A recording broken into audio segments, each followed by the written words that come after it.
السلام ناظرین، میں ہوں سید موسیٰ، آپ دیکھیں انڈیپینڈنٹ پاکستان۔ آپ سب کو بہت رمضان مبارک ہو۔ یہ مہینہ جو ہے یہ آپ کی مغفرت کا، آپ کی خوشی کا، آپ کی تسلی کا باعث بنے۔ اللہ تعالیٰ کی بلیسنگز آئیں۔ بس ساتھ ساتھ یہ بھی جاننا بہت ضروری ہے کہ غزہ کے اندر جو مسلمان ہیں ان کے ساتھ کس قسم کا تشدد ہو رہا ہے، کس قسم کی سفرنگ ان کے ساتھ ہے، اور ایک بہت ہی بھیانک اٹیک ہونے کے امکان بھی بڑھ رہے ہیں۔ یہ ہے جی وہ رفح اوفینسو۔ رفح وہ سٹی ہے غزہ کے اندر جہاں پہ سب سے زیادہ فلسطینی اکٹھے ہو کے رمضان کا آغاز کریں گے۔ وہاں پہ جو مائیں ہیں وہ اپنے بچوں کو بریسٹ فیڈ نہیں کر پا رہی۔ وہاں پہ سٹارویشن یعنی کہ بہت زیادہ ہنگر اور بھوک کے ساتھ بچے مر بھی رہے ہیں، اور ساتھ ساتھ اسرائیلیوں نے کوشش یہ کی کہ الاقصی ماسک کے اندر مسلمانوں کو اس طرح نمازیں بھی نہ پڑھنے دیا جائے، اور ساتھ ساتھ اس قسم کی ریسٹرکشنز جو ہیں یہ بہت بڑے وائلنس اور تشدد کا باعث بن سکتی ہیں۔ آپ دیکھیں مئی 2021 میں کیا ہوا تھا، اسی طرح ہی اسرائیلی اتھارٹیز نے فلسطینیوں کو نمازیں پڑھنے سے روکا، الاقصی کے نہ جانے سے روکا۔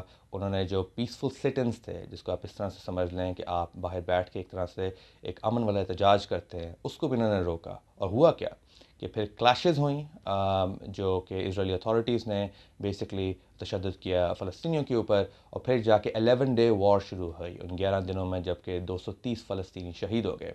آج کی سٹیکس بہت زیادہ ہے، بہت زیادہ سیریس ہے، کیونکہ اس قسم کا جو آفینسو ہے وہ اسرائیلیوں نے رمضان کے شروع ہونے سے پہلے ہی ان کے جو پولیس کے منسٹر ہیں انہوں نے جا کے کلیئر سگنلز دے دیے تھے ان کے آس پاس کے پولیس آفیشلز کو، جو کہ بیسکلی آکوپائنگ پاور ہے، ان کو آپ پولیس کا بھی درجہ نہیں دے سکتے، کہ کہا کہ آپ نے اس قسم کی ریسٹرکشن رکھنی ہیں، کرنی ہیں۔ اور جو اسرائیل کی جو بربریت کے آگے سب سے بڑے فگر ہیں نیتن یاہو صاحب، انہوں نے اپنی ہی انٹیلیجنس ایجنسی کی وارننگز کو اگنور کیا اور کہا کہ ہم ان پلان کے ساتھ آگے چلیں گے۔ تو اس قسم کی تیاری ہے ان عورتوں کے لیے، ان بچوں کے لیے۔ یہ ایک خصوصی طور پہ ایک ایکچول جہاد ہے، جہاں پہ ان کو نہ اپنا سروائیول بٹ ساتھ ساتھ اسلام کے پرنسپلز کو بھی آگے لے کے چلنا، اور بھوک سے مرنا، اور ان سب چیزوں سے کے ہوتے ہوئے بھی وہ امن کا راستہ تلاش کرتے آگے جائیں گے۔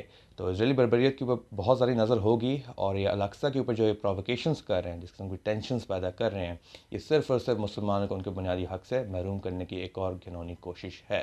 ان کو اپنی دعاؤں میں یاد رکھیں، اپنے فوکس میں رکھیں، اور جو میجر پاورز ہیں عرب ممالک سے لے کے ویسٹرن ملک، وہ جب بھی امن کی بات کریں تو وہ انڈرسٹینڈ کریں کہ وہ امن ہوگا جو کہ فلسطینیوں کے اپنے ٹرمز پہ ہوگا، اور کچھ صرف ایک ڈسٹریکشن ہے۔ آج کے اتنا ہی، اجازت دیجیے، اللہ حافظ۔